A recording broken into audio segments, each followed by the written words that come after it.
more blessings pa, and of course, more lives that will change in the future kasi madaming buhay na bago sa app na to kasama na isa. More blessings. Favorite or most memorable Kumu moment? Yung nanalo ko ng BTS campaign. So nakapunta ako ng States, all expense paid para manood ng BTS tayo. Most memorable experience with a fan or comment? Well, kasi yung mga supporters ko dito, nakaka-hangout ko sila outside. So, most memorable siguro pagka, nag-outing. Ayan, kamusta ang portion and fresh from vacation? Okay lang. So, vacation Okay lang ba yun ako. talaga yung ganap mo sa ibang bansa? Oh yeah, nangikot lang ako bago magpasokan ulit. Kasi nag-aaral ako. Oo. Saan? Saan beda pa din? Endura. Tas college naman na yun. College, first year ulit ako. First year ulit. Anong course? Multimedia Arts. Bakit ka nag-back to school ulit? Kasi hindi ako nakatapos. Fourth year college na ako na nag-stop ako. Tapos, binigyan ako ng scholarship this time natin. So, pumili sila ng, I think, 4. Bakit first year ulit? Kasi wala, talagang back to start talaga. Ano bang course mo din? Marketing. Okay nga ba na? Back to start talaga. Siya, Ba't pero ka- nag-credit yung mga PEP. Ba't ka nag-multimedia arts? Ayun talaga yung ino-offer sa scholarship. Siguro dahil in line din dun sa Showbiz. Sa balak mo mag-director, mag-ano? Malay mo, yun ang future pwede, di ba? Ano pang projects ngayon? Ngayon, malapit ko na matapos yung album ko. I'm gonna release another album na ako yung mga nagsulat under Star Music. So patapos na. One more song to record. How about acting? Namimiss ka na ng mga fans mo? Isa ngayon, naka-standby lang, on hold lang. Pero mas priority ko talaga ngayon yung music. And studies na. So talagang focus sa studies ngayon. 4 years yun.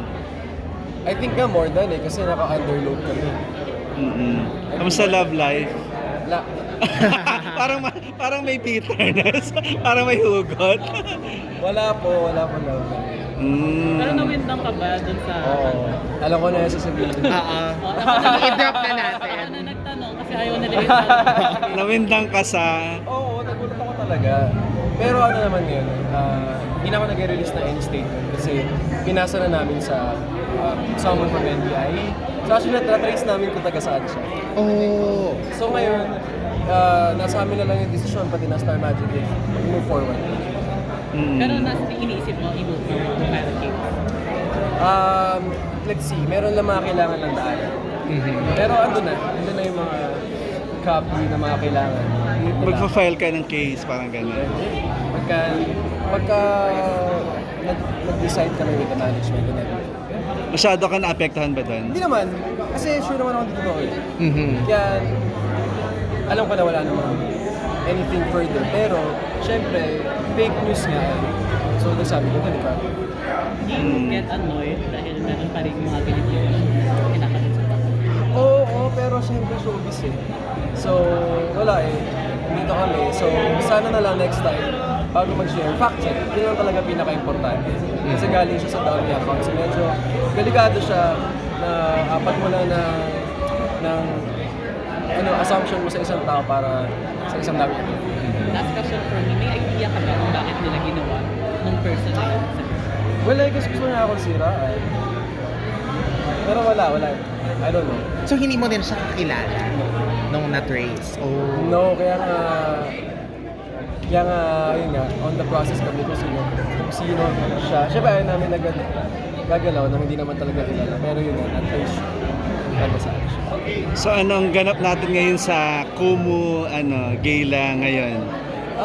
Ngayon wala. You're ano ba? You're a Kumu streamer? Yes. How long? How long na? Third year ko nung August 1. Tagal na. Nung nag-pandemic. Pandemic ka talaga nag-start. Ano usually yung ginagawa mo sa Kumu para makakuha ka ng maraming award, mga rewards, mga gifts? Wala, kumakanta ako lagi. Tapos yun nga, sa Kumu kasi, kaibahan niya sa ibang mga apps, meron siyang campaigns.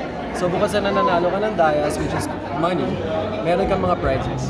So ang dami ko na panalo ng prizes. Doon sa MediaCon parang may mga nagsabi talagang nakaipon daw sila because of gaano ka nakayaman dahil sa Kumu.